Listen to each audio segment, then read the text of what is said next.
지난 시간 우리는 36절 말씀을 함께 공부했습니다. 너희 아버지의 자비로우심 같이 너희도 자비로운 자가 되라. 여러분, 아버지의 자비로우심과 같이 자비로운 자가 되라 하는 이 말이 무슨 말이었습니까? 하나님이 자비로운 분이시니까 우리도 자비로운 자가 되기 위해서 이건 어떤 노력을 해야 한다 하는 그러한 뜻이었습니까? 아니었죠. 산상수훈이나 평지수훈은 이 모두 행위에 초점을 두고 있지 않습니다. 오히려 상태와 방향성에 초점을 두고 있습니다. 그러니까 우리가 실천해야 하는 어떤 윤리나 도덕적 강령으로 생각하시면 안 됩니다. 잘 아시다시피 여러분, 자녀는요 부모를 닮습니다. 이는 부모의 가르침이 없어도 그렇게 됩니다. 전에 제가 어떤 하나 이 짧은 영상을 좀 본 것이 있는데, 한 가정에 어머니가 이 아버지가 올 때면은 늘 문 밖에서 기다리다가 이 포옹을 하면서 수고했다 하는 말을 전해줬습니다. 그런데 그 모습을 어린 두 자녀가 뒤에서 이렇게 처음에는 지켜만 보다가 한 며칠이 지나니까 어떻게 하는 줄 아십니까? 문 비밀번호를 누르는 그러한 소리가 들리면은 엄마 혼자 서 있는 게 아니라 자녀들이 그 옆에 같이 서 있습니다. 그리고 엄마부터 차례대로 포옹을 하면서 수고했다 하는 이야기를 건네는 그러한 모습을 봤습니다. 엄마가 그렇게 해야 한다 하는 것을 이 자녀들에게 가르친 게 아닙니다. 엄마가 하니까 자녀들이 그 모습을 보고서 따라한 것입니다. 그러니까 모방 학습이 이루어진 것이죠. 이같이 여러분 같이 살면요 서로 닮습니다. 만일 가족 중에 누군가가 양치를 할 때에 온 집안에 돌아다니면서 양치를 하면은 자녀들도 어느 순간 양치를 할 때면 온 집을 돌아다니면서 그렇게 합니다. 자녀가 여러분 부모의 거울입니다. 그러니까 부모와 자녀는 붕어빵이죠. 생김새를 비롯해서 그 삶에서 맺는 열매도 매우 비슷합니다. 그런데 하나님과 교회의 관계도 크게 다르지가 않습니다. 구원을 받아 예수 그리스도 안에서 예수와 연합된 교회는 자비로운 자가 되어야 합니다. 그런데 여러분, 자비라고 하는 것은 우리가 노력한다고 해서 나오는 것이 아닙니다. 하나님의 품에 있으면은 그러한 상태와 방향성으로 향하게 되는 것입니다. 자비는 사랑이 있어야만 나올 수 있습니다. 그러니까 사랑이 있으면 자비도 함께 나오게 되는 것입니다. 그래서 성령의 열매 가운데 사랑과 함께 들어가 있는 것이 자비인 것입니다. 성경은 하나님을 사랑이시다 그렇게 교훈합니다. 이는 오직 사랑은 하나님 안에서만 할 수 있는 것임을 보여주는 것입니다. 그러면 교회가 하나님의 자비하심과 같이 자비로운 자가 되기 위해서 여러분, 교회가 반드시 무엇이 선행이 되어야 하는 것입니까? 사랑이신 그 하나님의 품 안에 있어야 합니다.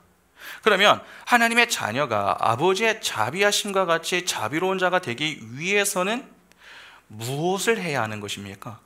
다시 말해서 우리가 신경을 써야 할 일이 무엇이냐는 것입니다. 영적으로 잠들지 않는 것입니다. 다시 말해서 영적으로 깨어 있는 것입니다. 영적으로 잠들면 둔감해집니다. 둔감해지면 게을러집니다. 게을러지면 하나님과의 관계가 소홀해집니다. 그러면 사랑과 자비의 모습은 점점 사라지게 됩니다. 그러나 영적으로 깨어 있으면 어떻게 되겠습니까? 영적으로 예민해지게 되고 더 부지런해집니다. 그렇게 하나님을 아는 지식을 얻기를 힘씁니다. 하나님을 아는 만큼 교회는 하나님의 품에 더욱 거하려고 하고 하나님의 속성인 사랑과 자비의 열매를 맺기 시작합니다. 그러니까 영적으로 깨어 있으면은 영적인 성장과 성숙을 하게 되고 그 속에서 성령의 열매인 자비가 삶에서 드러나게 되는 것입니다.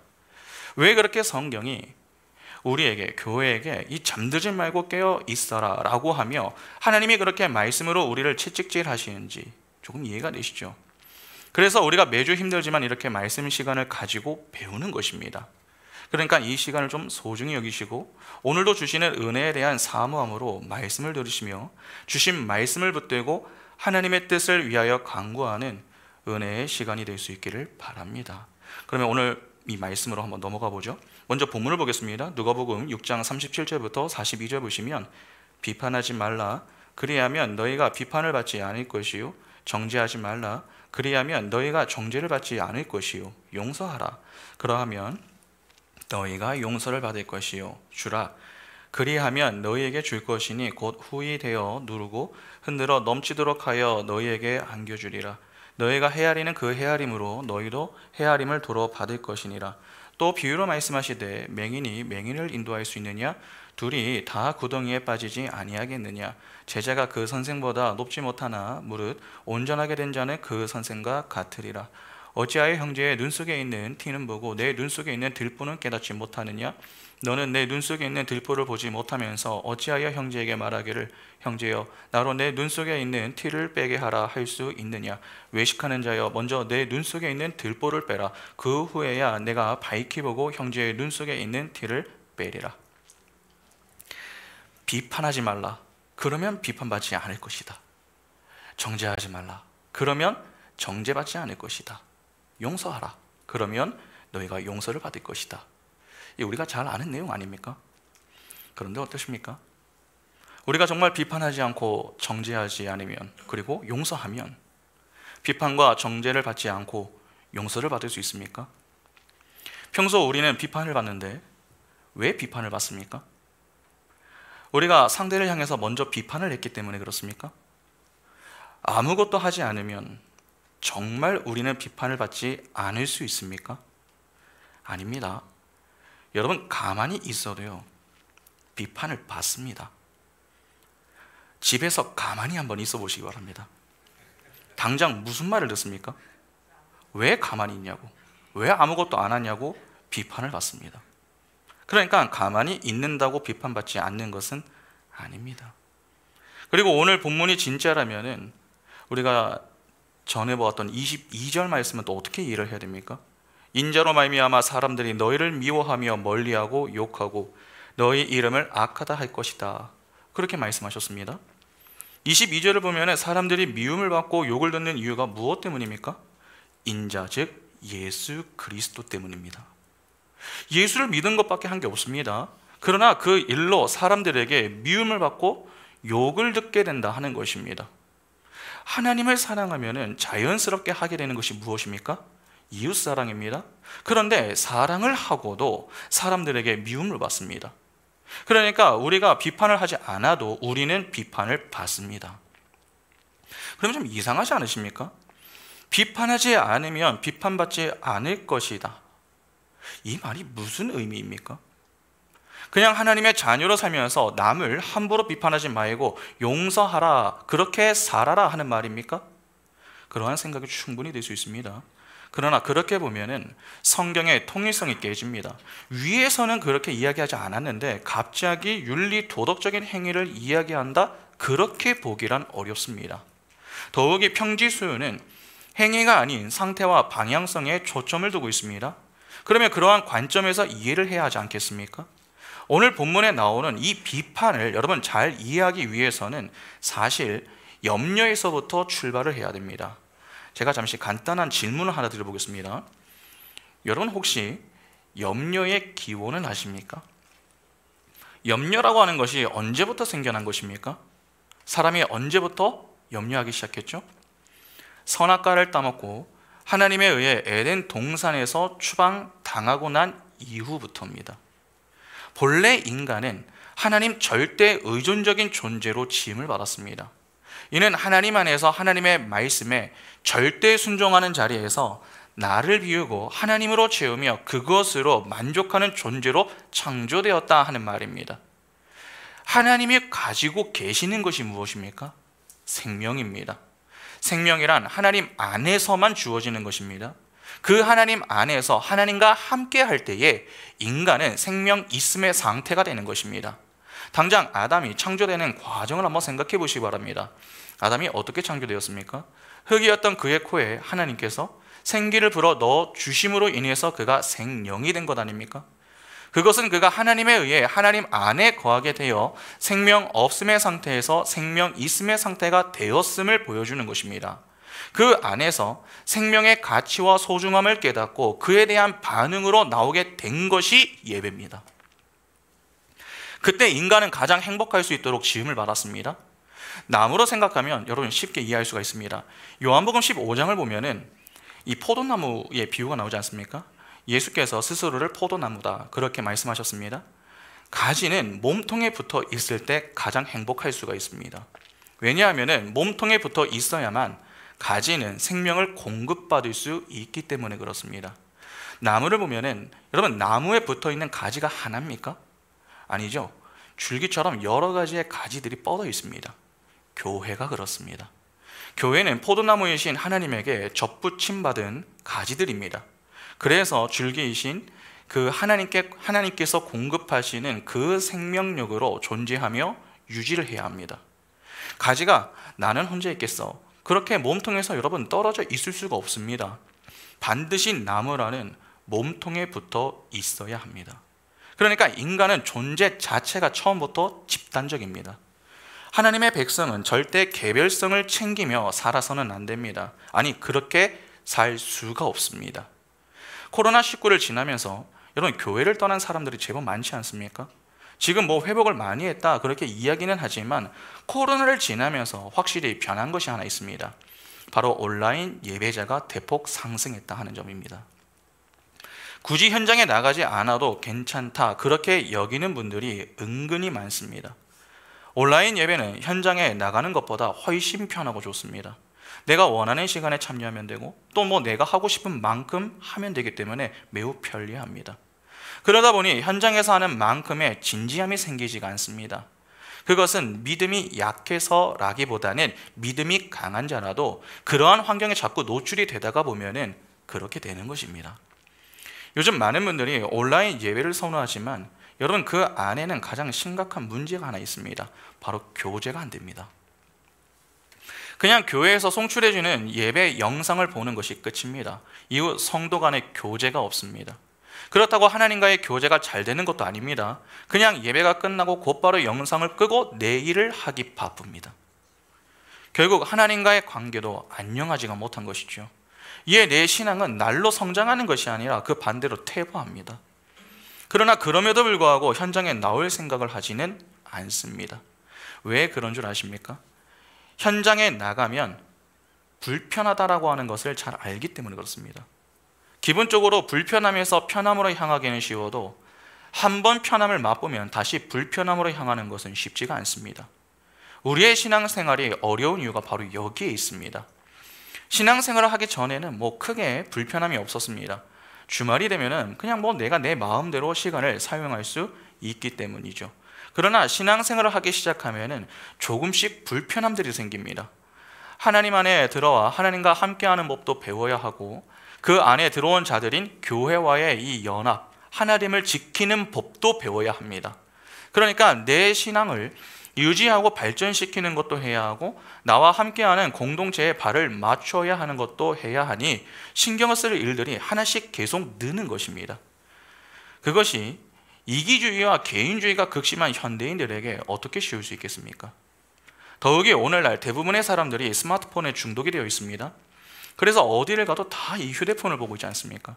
그러니까 사람들과의 대화가 점점 이 찾아보기가 어려워지고 있습니다. 이렇게 스마트폰에 중독된 이 시대의 사람들에게 집단적인 것을 이야기하면은 너무 힘들어합니다. 그러나 인간은 처음부터 집단적인 존재로 지음을 받았음을 아셔야 됩니다. 하기 싫은데 해야 하는 게 아닙니다. 본래 우리가 그 자리에 있었기 때문에 해야 하는 것입니다. 그래도 조금 체계적인 신앙생활을 추구하는 교회는 괜찮습니다. 훈련을 시키며 자꾸 함께 할 수 있도록 하기 때문에 처음에는 조금 투덜거려도 이내 적응을 합니다. 여러분 우리도 그렇지 않습니까? 처음에 이것이 가능할까? 그렇게 생각하면서 시작을 했지만 그래도 지금 주일이면 예배해야 한다 그렇게 생각을 하고 금요일이면 금요 기도에 참여해야 한다 그렇게 여기고 있습니다. 전에는 귀찮고 힘들어하던 것들을 그래도 조금씩 하고 있지 않습니까? 그래서 우리는 무의식적으로 내 삶의 일부로 받아들이고 있습니다. 그러다가 하루 방학한다고 금요일에 하루 이제 하지 않겠다고 하면 어떻게 됩니까? 막 환호를 하죠. 왜 그렇습니까? 평소 그걸 내가 힘들다고 여기고 있어서 그렇습니다. 그러니까 겉으로는 다 웃고 있죠. 그러나 속으로는 야 죽겠다, 그러한 마음, 좀 쉬고 싶다고 하는 마음이 마음에 가득한 것입니다. 그래서 방학을 한다고 하면 나도 모르게 내 속마음이 확 드러나는 것이죠. 한번 편해지기는 쉽습니다. 그러나 그렇게 편해지면 다시 이전으로 돌아가는 것은 매우 어렵습니다. 만일 우리가 다른 날에도 자 이제 모임을 갖겠습니다, 그렇게 이야기를 한다고 한번 생각해 보시기 바랍니다. 한다는 게 아닙니다. 여러분 벌써 숨이 턱턱 막히지 않으십니까? 그러한 것입니다. 우리가 무리하게 모임을 많이 만들어서 신앙생활을 무리하게 할 필요는 없지만 예배와 더불어 교제는 상당히 중요하다는 사실을 기억하셔야 됩니다. 그러면 보시기 바랍니다. 교회의 머리는 예수입니다. 우리는 그 머리에 붙어있는 몸입니다. 그 머리에 붙어있는 몸인 우리, 즉 한 집단의 존재 속에는 여러분 염려가 있겠습니까? 없습니다. 하나님은 생명을 가지고 계신 분이시고 우리의 아버지이십니다. 하나님이 우리를 위하여 모든 것을 섬겨주시고 해결을 해주시는데 무슨 염려가 있겠습니까? 나무가 건강하면 가지는 염려할 것이 없습니다. 몸통이 병들지 않는 이상 가지가 병에 걸릴 일은 거의 없습니다. 그러니까 몸통만 튼튼하면 가지는 걱정할 것이 없는 것이죠. 그런데 가지가 몸통에서 벗어나겠다고 반란을 일으켰습니다. 하나님의 품이 싫다고 그 자리를 박차고 나간 것이죠. 그것이 바로 선악과 사건입니다. 가지가 스스로 몸통이 되어 보겠노라 선언을 한 사건입니다. 그 선언은 집단적인 존재를 거부하고 개별적 존재가 되겠다는 것입니다. 그렇게 집단적인 존재인 인간이 선악과 사건을 시작으로 개별성을 챙기기 시작했습니다. 그때부터 인간은 자기들이 선악의 판단 주체가 되어서 자신들의 가치와 힘이라고 합의한 세상의 것들로 스스로를 보호하고 또한 그것들을 쟁취함으로 행복에 도달하려고 시도를 하죠. 재물과 인기, 건강과 도덕, 윤리 등이 그러한 것들이었습니다. 인간들은 끊임없이 자신들이 만들어 놓은 세상의 힘과 가치를 쟁취하는 데에만 혈안이 되어 있습니다. 열심히 일하고 공부하고 착한 일을 하는 등 열심히 사는 것입니다. 타락한 인간은 자신의 안전과 행복을 스스로 지키기 위해서 안간힘을 씁니다. 그래서 그러한 것들이 욕심만큼 채워지지 않을 때에 염려라고 하는 것을 하게 되는 것입니다. 그러니까 염려는 자신의 영광 챙기기에 나선 타락한 개별자들에게 있어서 필연적으로 찾아오게 되는 것입니다. 개별자 자신의 뜻과 하나님의 뜻이 다름에서 오는 저주받은 감정인 것입니다.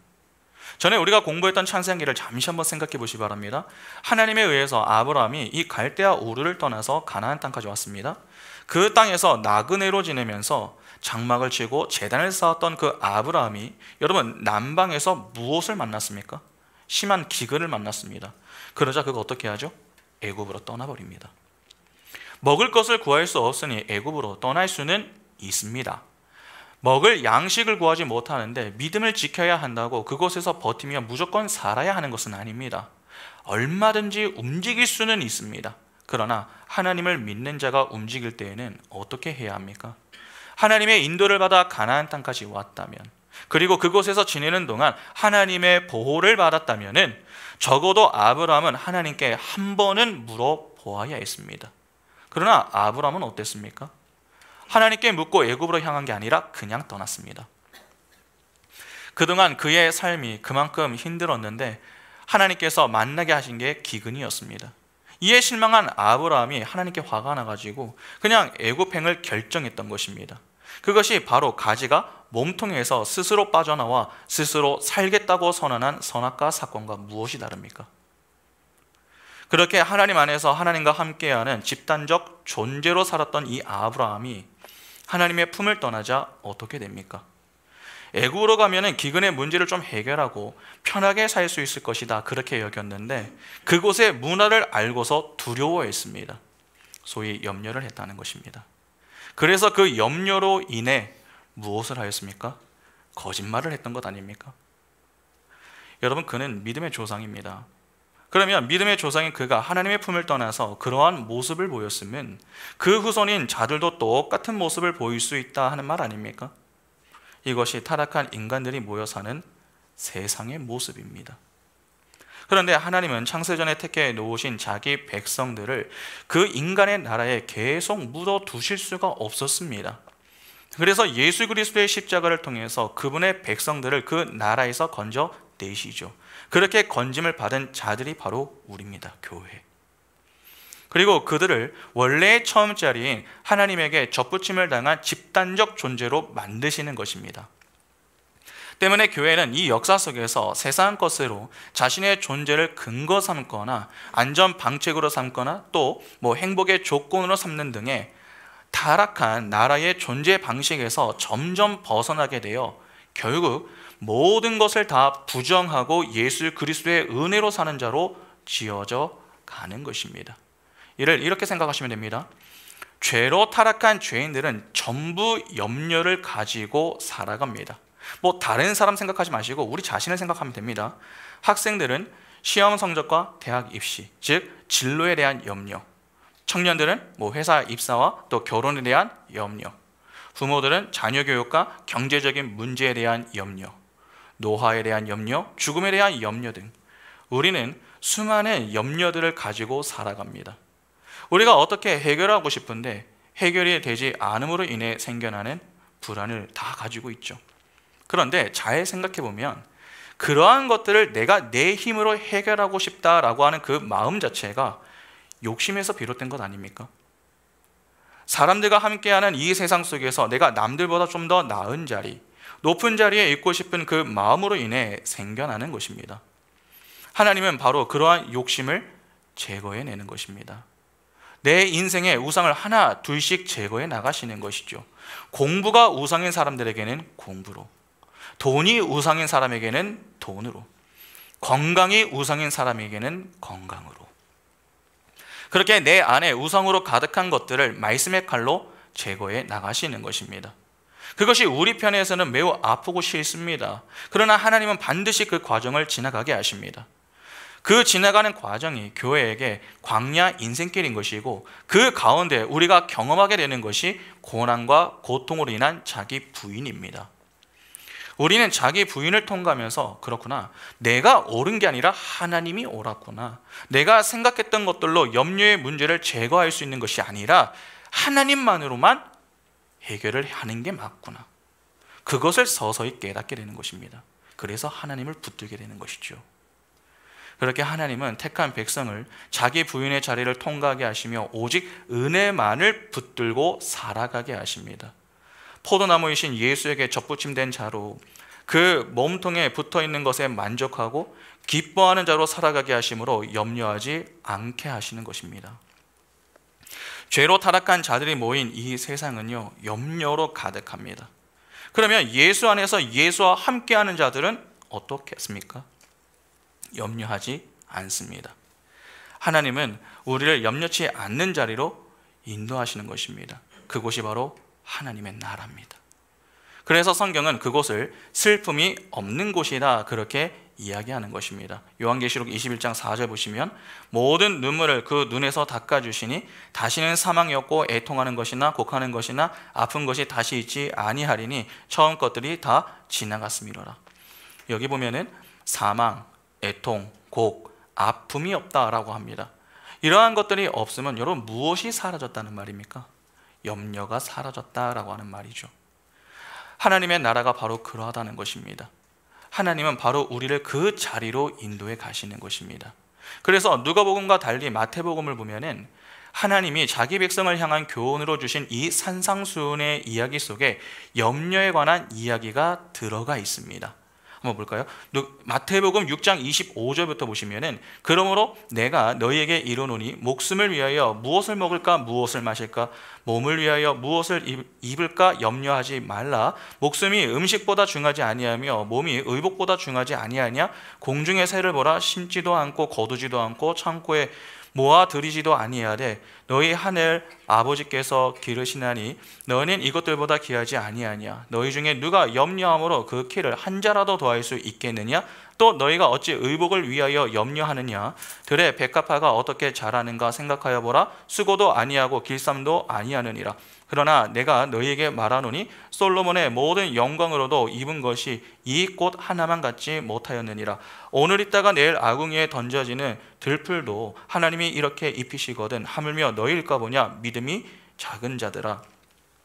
그러므로 염려하여 이르기를 무엇을 먹을까 무엇을 마실까 무엇을 입을까 하지 말라. 이는 다 이방인들이 구하는 것이라. 너희 하늘 아버지께서 이 모든 것이 너희에게 있어야 할 줄을 아시느니라. 그런즉 너희는 먼저 그의 나라와 그의 의를 구하라. 그리하면 이 모든 것을 너희에게 더하시리라.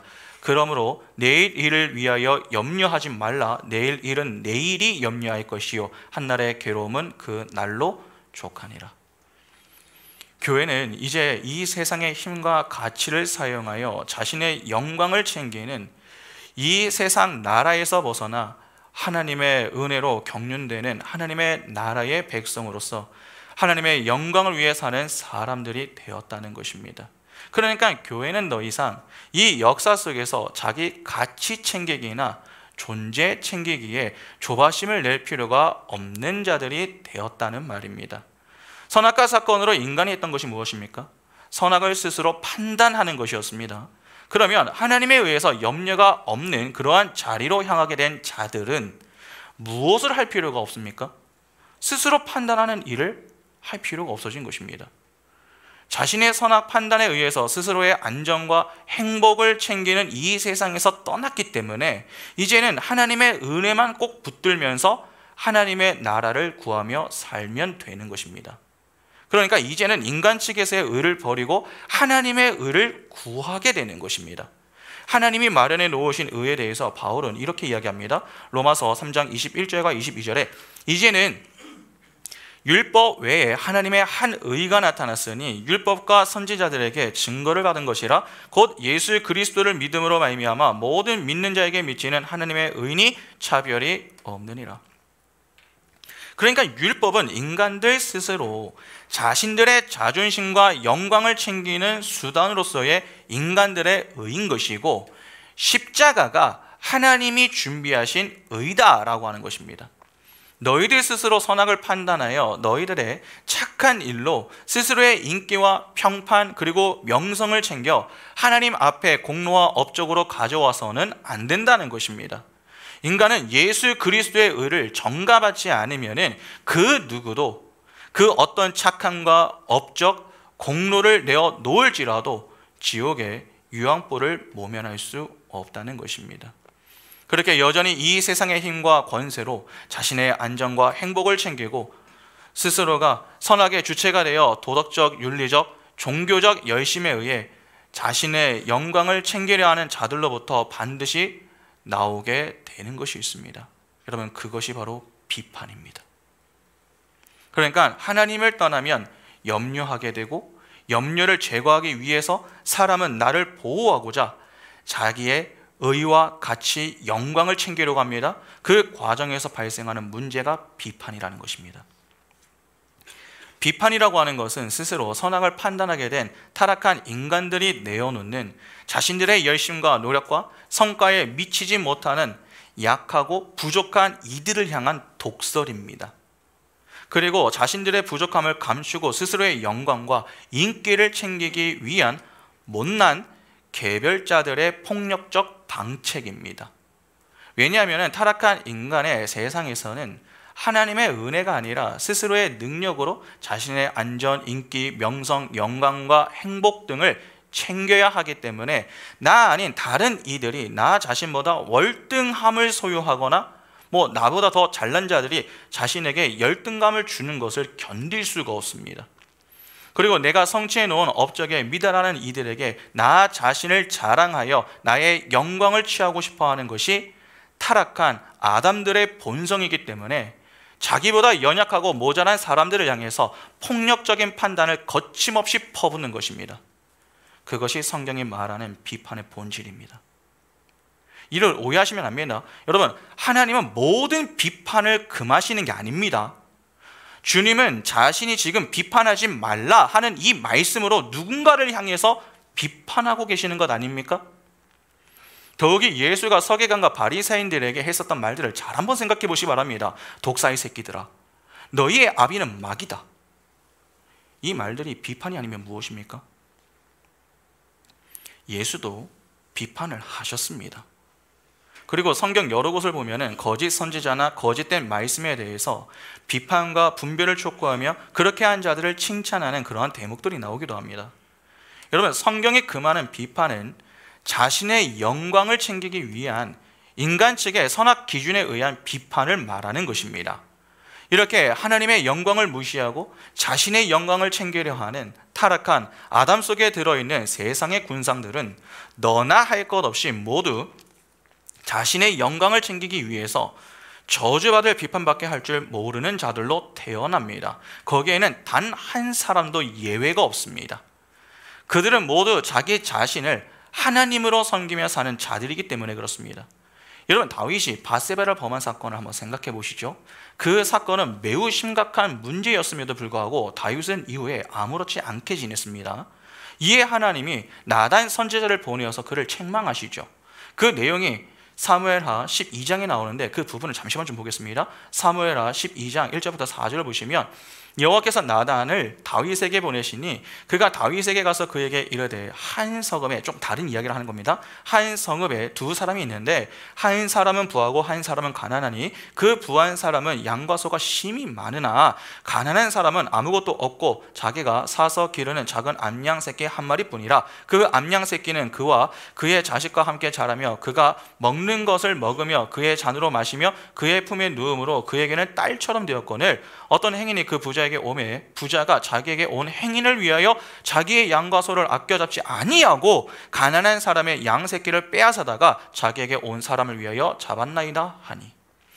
어떤 부자가 자신의 양도 많은데 그 이웃에 가난한 자가 자식처럼 키우던 그 한 마리의 양을 빼앗아서 요리를 해서 자기 손님을 대접했다라고 하는 그 이야기를 다윗이 들었습니다.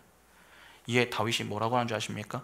사무엘하 12장 5절과 6절 보시면 다윗이 그 사람으로 말미암아 노하여 나단에게 이르되 여호와의 살아계심을 두고 맹세하노니 이 일을 행한 그 사람은 마땅히 죽을 자라. 그가 불쌍히 여기지 아니하고 이런 일을 행하였으니 그 양 새끼를 네 배나 갚아 주어야 하리라 한지라. 그놈은 당장 죽이고 양 새끼를 네 배로 갚아 주어야 한다. 그렇게 분노를 합니다. 사실 나단이 다윗에게 그 이야기를 들려주었던 것은 다윗의 이야기를 하기 위해서였습니다. 그러니까 그 이야기에 나오는 자가 바로 다윗인 것이죠. 그러나 다윗은 이를 깨닫지 못하고 그 이야기에 나오는 자를 향하여서 분노하며 비판하는 것입니다. 그러자 나단이 이어서 이렇게 이야기를 합니다. 사무엘하 12장 7절부터 12절 보시면 나단이 다윗에게 이르되 당신이 그 사람이라. 이스라엘의 하나님 여호와께서 이와 같이 이르시기를 내가 너를 이스라엘 왕으로 기름 붓기 위하여 너를 사울의 손에서 구원하고 내 주인의 집을 내게 주고 내 주인의 아내들을 내 품에 두고 이스라엘과 유대의 족속을 내게 맡겼느니라. 만일 그것이 부족하였을 것 같으면 내가 내게 이것저것을 더 주었으리라. 그런데 어찌하여 내가 여호와의 말씀을 업신여기고 나 보기에 악을 행하였느냐. 내가 칼로 햇사람 우리아를 치되 암몬 자손의 칼로 죽이고 그의 아내를 빼앗아 내 아내로 삼았도다. 이제 내가 나를 업신여기고 햇사람 우리아의 아내를 빼앗아 내 아내로 삼았은즉 칼이 내 집에서 영원토록 떠나지 아니하리라 하셨고 여호와께서 또 이와 같이 이르시기를 보라 내가 너와 내 집에 재앙을 일으키고 내가 내 눈앞에서 내 아내를 빼앗아 내 이웃에게 주리니 그 사람들이 내 아내들과 더불어 백주에 동침하리라. 너는 은밀히 행하였으나 나는 온 이스라엘 앞에서 백주의 이 일을 행하리라 하셨나이다 하니. 나단의 이야기를 듣고 심히 분노하는 다윗을 향해서 나단이 뭐라고 합니까? 그 이야기의 주인공이 왕이시여 누군 줄 아십니까? 바로 다윗 왕 당신입니다. 그렇게 이야기를 하는 것입니다. 여러분, 나단의 이야기에 등장하는 자와 다윗의 범죄를 비교하면 누가 더 심각합니까? 부한 사람은 가난한 자의 양 새끼를 빼앗아 손님을 대접했을 뿐입니다. 그러나 다윗은 어떻습니까? 자기는 왕궁에 수많은 첩들이 있음에도 불구하고 충신의 아내를 범했습니다. 더 나아가 그 아내의 남편인 우리야까지 죽음으로 내몰았습니다. 간음과 거짓말, 죽음까지. 이런 말할 수 없는 심각한 문제를 다 일으킨 당사자가 다윗입니다. 그럼에도 인간은 자신의 눈에 들어있는 들보를 보지 못합니다. 그리고는 겨우 티끌 같은 양 한 마리를 빼앗아간 그 자에게 분노하며 비판하는 것이죠. 그것이 바로 인간의 죄성입니다. 그것을 자기 영광 챙기기 위한 더러운 비판이다, 그렇게 이야기하는 것입니다. 그런데 중요한 것은 인간들이 다른 사람들을 판단할 때에 여러분, 기준과 근거로 삼고 있는 것이 율법이라는 것입니다. 율법은 선한 것입니다. 율법을 모두 지켜내면 하나님 나라에 당당히 입성할 수가 있습니다. 그러나 하나님 이외에 하나님의 율법을 모두 지켜낼 수 있는 존재는 이 땅에 아무도 없습니다. 율법은 자기를 죽여서 원수를 살려내는 이웃사랑을 그 뿌리로 하는 것이기 때문에 그렇죠. 그런데 자기 스스로 하나님처럼 되어보겠다고 피조물의 자리를 박차고 나간 그 인간들 중에 누가 그 사랑을 감히 흉내낼 수 있겠습니까? 그들은 오히려 이웃을 죽여서 그 피로 자신의 배를 채워야 하는 좀비 같은 자들입니다. 그런데 어떻게 자기를 죽여서 남을 살리는 하늘의 사랑을 실천합니까? 그래서 그렇게 선한 율법이 자신의 영광과 자존심을 지키기 위해 자신의 모든 것을 올인하여 사는 인간들에게 주어지게 되면 그 율법은 곧 자신의 훌륭함을 입증하고 다른 이들을 판단하고 정죄하는 데에만 쓰이게 되는 것입니다. 하나님이 인간에게 율법을 주시는 이유는 그것을 잘 지켜서 자신의 잘남을 입증해 보이라고 주신 게 아닙니다. 왜 인간이 하나님이 마련하신 하나님의 의만을 의지할 수밖에 없는가 하는 것을 깨닫고 하나님의 은혜 뒤로 꼭 숨으라고 주신 겁니다. 그런데 교만한 인간들은 최선을 다해서 그 율법의 행위를 지켜내고 자신이 그 율법 지킴을 근거로 다른 이들을 비판하는 데에 총력을 기울입니다. 예수는 그렇게 자신의 잘남과 자신의 인기와 자신의 명성 그리고 자신의 영광을 위해 열심을 다해 지켜내는 그 율법 지킴, 그것을 근거로 타인에 대해 비판하는 것을 가리켜서 외식이다, 그렇게 일갈하십니다. 그 외식의 대명사로 등장하는 자들이 바리새인들 아닙니까? 남의 티는 잘 보는데 자신들의 들보를 보지 못하는 자들이 바로 바리새인들이었습니다. 깨어있다고 하나 깨어있지 않은 자들, 영적으로 죽어있는 자들, 염려를 제거하기 위해서 비판하는 자들이 율법주의의 대표인 바리새인들이었습니다. 그러면 그러한 이해를 가지고 본문으로 한번 돌아와 보시기 바랍니다.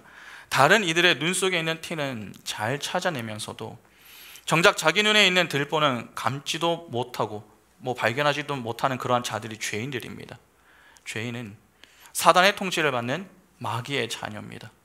예수께서 왜 서기관과 바리새인들을 향해서 독사의 새끼라고 하시며 또 너희의 아비는 마귀다 그렇게 말씀하셨는지, 그리고 그들을 두고서 왜 외식하는 자라고 말씀하셨는지 좀 이해되시죠? 그러니까 자기가 얼마나 연약한 자이며 얼마나 추악한지를 깨닫지 못하고 다른 이들의 약점이나 허점이나 티를 비판하여서 자신의 우월감과 영광을 챙기려 하는 이들이 눈에 들보가 들어있는 자들이며 그런 자들을 외식하는 자라고 하는 것입니다.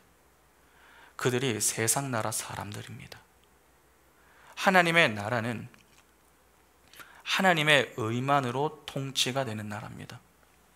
거기에는 개별적 업적이나 공로를 절대로 인정해 주지 않습니다. 하나님의 교회는 애초부터 집단적으로 구원이 되는 것이기 때문에 개별적 의나 개별적 공로나 업적은 존재 자체가 불가능합니다. 그래서 거기는 오로지 하나님의 은혜만이 오롯이 드러나게 되는 것이죠. 그곳에 사는 모든 이들은 전부 하나님의 은혜로 구원을 얻은 면목 없고 공로 없는 이들입니다. 그 나라에 어떻게 타인을 향한 비판이 있을 수 있겠습니까?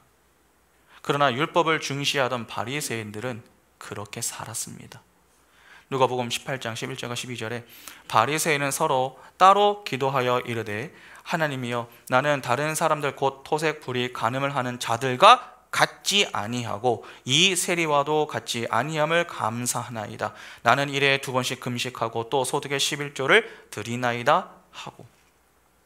바리새인이 기도를 합니다. 그는 토색 곧 욕심을 부리지도 않았고 부정직하지도 않았으며 간음을 하지도 않았습니다. 일주일에 2번씩 금식하고 11조를 꼬박꼬박 드렸습니다. 종교적으로 도덕적으로 너무나도 깨끗하고 성실하며 훌륭한 사람 아닙니까? 그런데 뭐가 잘못입니까? 왜 그가 하나님으로부터 의롭다 하는 칭찬을 받지 못합니까? 그가 한 모든 행위가 하나님의 은혜에 대한 감사에서 나온 것이 아니라 자신의 깨끗함과 종교적인 열심을 자랑하기 위함에서 나온 것이라 하는 것이 하나님의 노여움을 유발해낸 것입니다. 그렇게 자신의 자랑과 자신의 유익과 자신의 영광을 챙기기 위한 깨끗함과 종교적인 열심은 반드시 다른 이들에 대한 비판으로 이어지게 되어 있는 것입니다. 그리고 그렇게 하나님의 율법의 본질인 사랑과 은혜로 풀어내지 못하고 자신을 자랑하고 남을 비방하는 데에 쓰는 자들은 반드시 하나님의 비판을 받게 되어 있다 하는 것입니다. 여러분, 그게 심판입니다. 심판을 받는 것이죠. 그게 너희가 하는 비판으로 너희가 비판을 받지 않을 것이다 라고 하는 말씀의 의미입니다. 우리가 그냥 비판하지 않으면 비판받지 않는다? 뭐 그런 윤리 도덕적 측면에서의 이야기가 아닙니다. 예수는 인간의 토색, 불의, 간음 때문에 외식하는 자들을 심판하시는 게 아닙니다. 하나님에게 있어서 그러한 것들은 그냥 티끌에 불과합니다. 여러분, 죄라고 하는 것은 인간과 인간 사이에서 통용되는 용어가 아닙니다. 죄는 하나님과 인간 사이에서 발생하는 것입니다. 그래서 다윗이 밧세바를 범하고 충신 우리아를 죽이고도 뭐라고 합니까? 시편 51편 1절부터 4절 보시면 하나님이여 주의 인자를 따라 내게 은혜를 베푸시며 주의 많은 긍휼을 따라 내 죄악을 지워주소서. 나의 죄악을 맑게 씻으시며 나의 죄를 깨끗이 제하소서. 물은 나는 내 죄과를 아오니 내 죄가 항상 내 앞에 있나이다. 내가 주께만 범죄하여 주의 목전에 악을 행하여 싸우니 주께서 말씀하실 때에 의로우시다 하고 주께서 심판하실 때에 순전하시다 하리이다. 다윗이 자신의 죄를 고백을 하는데 내가 하나님께만 범죄했습니다. 그렇게 고백을 합니다. 다윗이 말하는 여러분, 죄하고 죄들은 다른 것입니다. 죄들은 우리 눈으로 볼 수 있는 가시적인 현상들입니다. 겉으로 나오는 사건, 사고들입니다.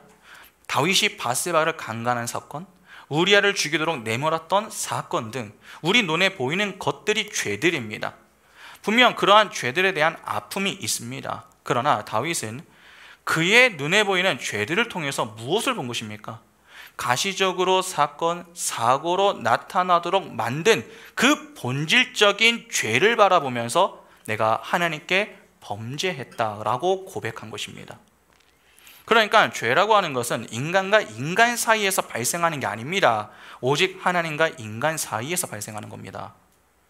하나님이 인간을 심판하시는 근거는 토색, 불의, 간음이 아닙니다.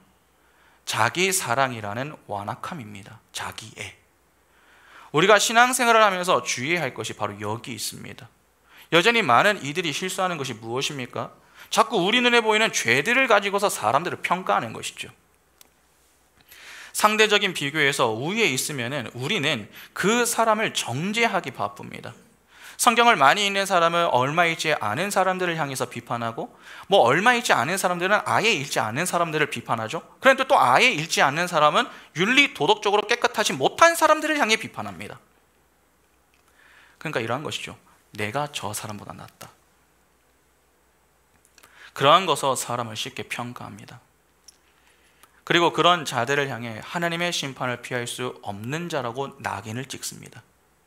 히틀러나 공산주의의 기초를 놓은 마르크스, 김정은 등 그러한 자들은 반드시 지옥에 가야 한다. 그렇게 이야기하는 분들이 얼마나 많습니까? 무참히 사람들을 살해했고 피해를 준 사람들은 전부 지옥에 가야 한다. 그렇게 보는 것입니다. 그러한 것들이 토색, 불의, 간음 등으로 하나님의 심판을 받아야 한다. 그렇게 여기는 것입니다. 그러나 하나님은 정말 그러한 것으로 심판하십니까? 그렇게 나타난 현상 자체로 심판하시는 게 아니라 지나친 자기애로 심판하시는 겁니다. 그러니까 토색과 불이 간음이 문제가 아닙니다. 하나님을 무시하고 그분의 영광을 빼앗아 자신의 것으로 삼기 위해 살아가는 인간의 지나친 자기 사랑 때문에 심판을 받는 겁니다. 하나님이 진노하시는 이유가 무엇입니까? 하나님을 왕으로 인정치 않기 때문입니다. 하나님을 왕으로 인정하지 않으면 어떤 문제가 발생합니까? 하나님의 말씀에 불순종합니다. 내가 왜 하나님의 말씀에 순종해야 하는가? 그렇게 여기는 것이죠. 바로 그러한 중심, 즉 자기 사랑과 자기 영광 챙기기에 분노하시고 진노하시는 것입니다. 여러분, 그것이 들보입니다. 그런데 인간들이 그러한 들보를 끼운 채 티끌 같은 것들을 가리켜 치를 떤다는 것이죠. 다윗이 그렇게 크고 많은 잘못을 하고도 상대적으로 작은 잘못을 하는 자의 이야기를 듣고 분노하는 그 모습과 정확하게 같습니다. 오늘 우리도 이러한 모습이 많지 않습니까? 여러분, 군대를 가보면요, 정말 세상에 이렇게 사는 사람들이 있었나 하는 사람들이 다 모여 있습니다. 그런데 군대만 그런 게 아니라 교회도 똑같습니다. 처음에는 교회에 나오면 그냥 모든 게 다 신기합니다. 그러나 점점 시간이 지남에 따라 조금씩 적응을 하면은 그때부터는 사람들이 보입니다. 그러면서 다양한 사람들이 있음을 알게 되죠.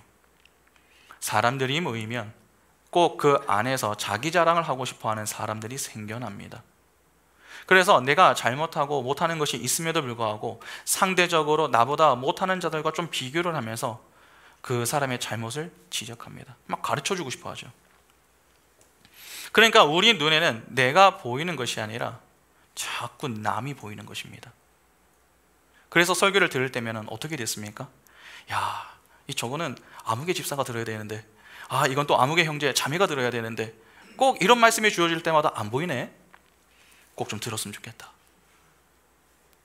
그렇게 말씀을 내게 주시는 것으로 듣는 게 아니라 남이 들어야 할 말씀으로 듣고 그 사람에게 있잖아, 오늘 목사님 말씀 한번 좀 들어봐봐. 너에게 꼭 도움될 거야. 그렇게 이야기합니다. 그러니까 어느 순간 우리는 신앙생활을 하면서 하나님을 묵상하는 게 아니라 사람을 묵상하고 있는 겁니다. 자꾸 타인의 티를 보려고 합니다. 그러나 그러시면 안 됩니다. 다른 이의 티만 묵상하면 정작 내 안에 있는 들보를 보지 못합니다. 흥미로운 것은 주로 이러한 문제는 여러분 누구에게서 발생하는 줄 아십니까? 가만히 있는 사람에게서 나타나는 게 아니라 그래도 신앙에 열심과 열정이 있는 분들에게서 나타납니다. 그러니까 뭔가를 해보겠다 그렇게 나서는 자들에게서 생겨나는 오류라는 것입니다. 서기관과 바리새인들을 한번 보시기 바랍니다. 그들의 열심과 열정이 부족했던 자들입니까? 남들이 입이 쩍 벌어질 만큼의 노력을 하며 지냈던 자들입니다. 그러니까 문제는 열심과 열정이 아닙니다. 우리는 자꾸 열심과 열정이 있는가 그 문제만을 두고서 고민하지만 우리가 열심과 열정을 가지고 있다면은 그러한 고민을 좀 이제 변해야 됩니다. 내가 내고 있는 열심과 열정이 어떠한 것인가? 열심과 열정의 성격에 대해서 좀 고민하는 것으로 발전을 해야 됩니다. 교회를 다닌다고 여러분 바른 열심과 열정을 갖게 되는 것이 아닙니다. 하나님을 바르게 알지 못한 상태에서 내는 열심과 열정은 하나님의 교회를 세우는 것이 아니라 하나님의 교회를 망칠 수도 있습니다. 이를 정확하게 보여주었었던 인물이 바울 아닙니까? 다메섹 도상에서 예수를 만나기 전까지 그가 보였던 열심과 열정으로 그가 했었던 일이 무엇이었습니까? 예수를 믿는 자들을 잡아 죽이는 일이었습니다. 그러나 예수를 만나자 그 이후에 어떻게 변합니까? 자신이 맞고 죽임당하는 자리에 섰습니다. 남을 쉽게 정죄하거나 비판하지 않고 도리어 정죄를 받았고 비판받는 자리에 섰습니다. 내가 이 정도로 신앙생활을 했으면 누군가는 이끌 수 있지 않겠는가? 그렇게 하나님과의 관계를 생각하지 않고 일부터 하려고 하면 반드시 문제가 발생합니다. 눈을 뜨고 있다고 눈을 뜨고 있는 것이 아닐 수도 있습니다. 여러분, 바리새인들은 영적 소경이었습니다.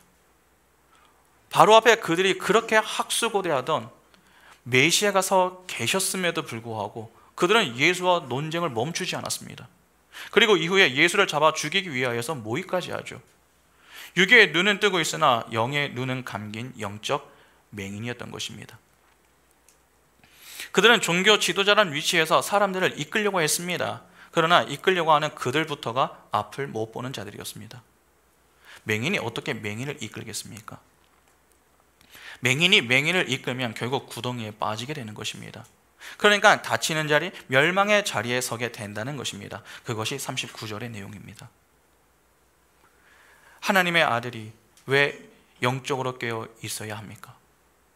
영적으로 깨어 있는 자는 항상 아버지를 크게 봅니다.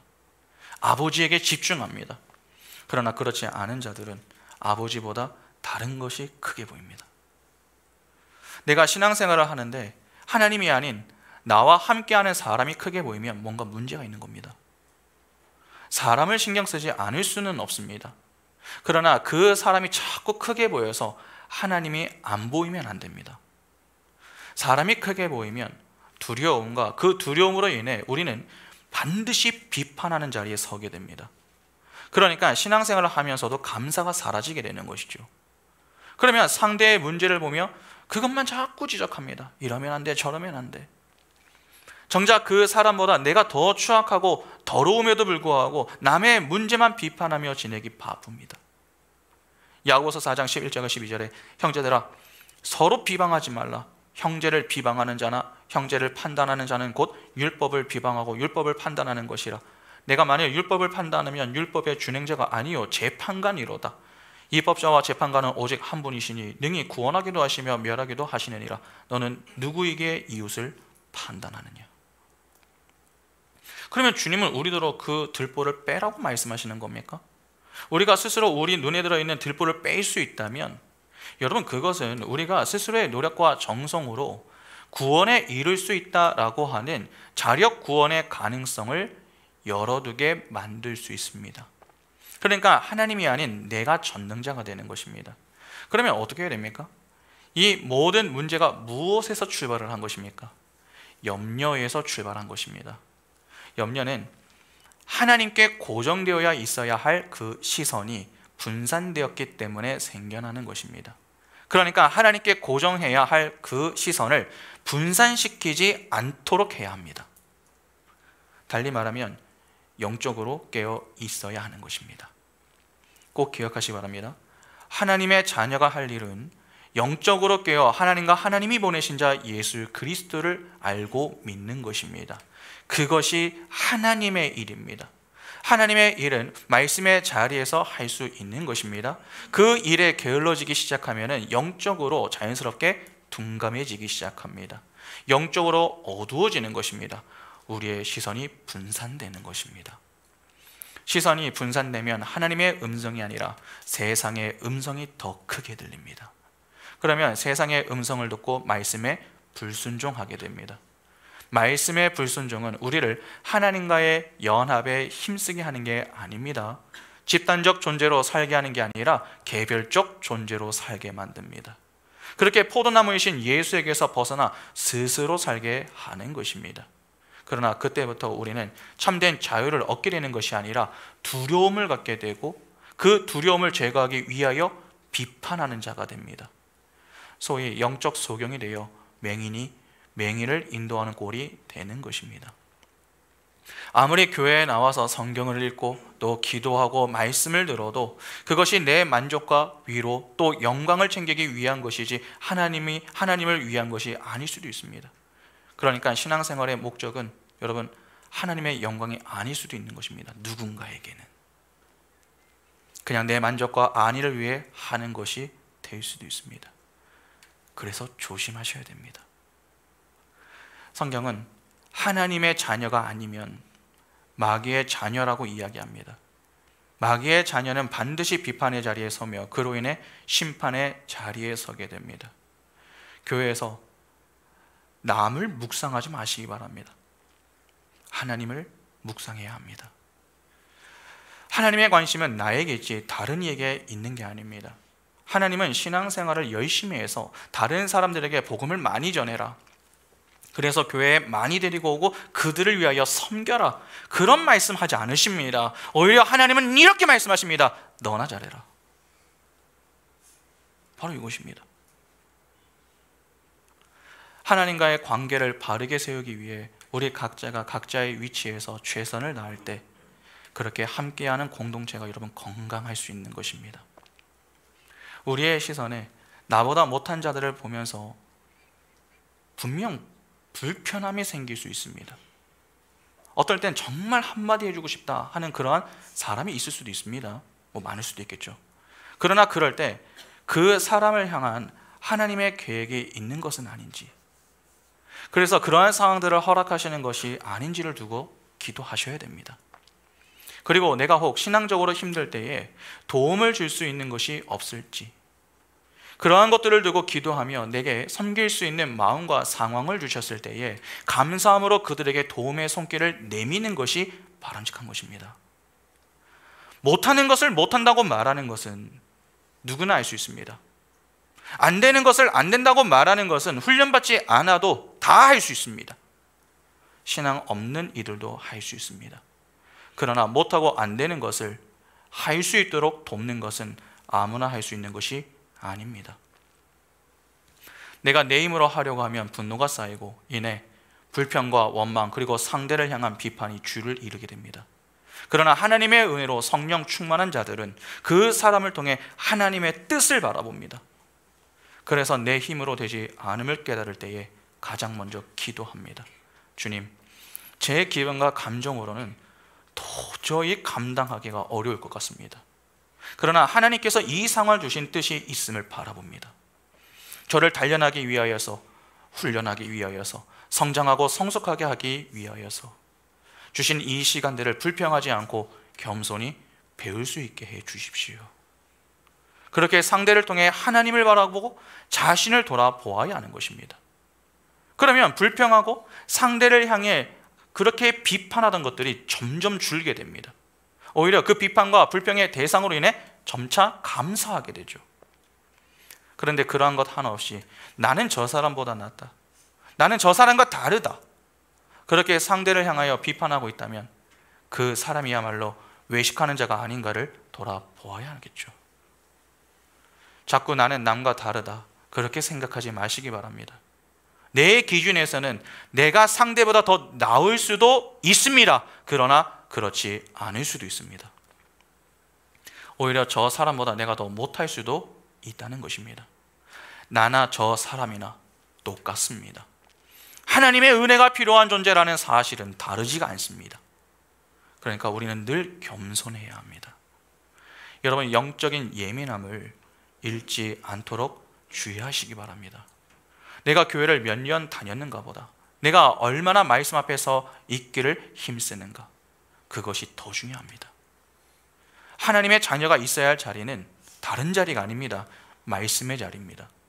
그 자리에서만 우리가 영적으로 깨어 있을 수 있는 것이고, 그 깨어 있음으로 인해서 우리가 아버지의 성품을 조금씩 닮아갈 수 있는 것입니다. 우리는 마귀의 자녀가 아닌 하나님의 자녀입니다. 말씀을 통해 우리는 부지런히 우리의 정체성, 즉 내가 누구인지 그 사실부터 꾸준히 확인을 해야 됩니다. 그래야 엉뚱한 자리로 향하지 않을 수 있는 것입니다. 남을 향한 비판이 자꾸 내 입술에서 나오고 평가와 정죄가 끊이지 않고 있다면, 그래서 그 사람을 자꾸 묵상하고 있다면 빨리 말씀의 자리로 돌아오셔야 됩니다. 내 안에 말씀이 부재하면 남이 자꾸 크게 보입니다. 그러나 내 안에 말씀이 가득하면 내가 크게 보입니다. 남이 안 보인다는 말이 아닙니다. 남이 보입니다. 그러나 그 남은 나로 인해 비판과 평가를 받아야 할 대상으로 보이는 게 아니라 사랑과 용서로 품어주고 세워주어야 할 섬김의 대상으로 보이게 됩니다. 남의 티를 자꾸 바라보려고 하지 마시고 내 속에 있는 들보부터 보셔야 됩니다. 그러기 위해 우리가 힘써야 할 것은 말씀의 자리를 지키는 것입니다. 그 자리를 잘 사수하셔야 됩니다. 우리에게 더욱 말씀의 자리를 사모하는 마음과 지킬 수 있는 열정이 있어서 그 자리에서 우리의 정체성을 확인하며 사람이 아닌 하나님을 더 깊이 묵상할 수 있는 은총이 있기를 바랍니다. 그리하여 외식하는 자의 인생으로 하나님께 책망받는 인생이 아니라 아버지의 자비로우심과 같이 자비로운 자가 되어 작은 예수로 나를 희생하여 남을 세우고 하나님의 뜻을 온전히 드러내는 복된 인생으로 하나님께만 영광을 돌리는 복된 인생이 바로 우리 모두의 인생이 다 될 수 있기를 간절히 소망합니다. 함께 찬양하겠습니다.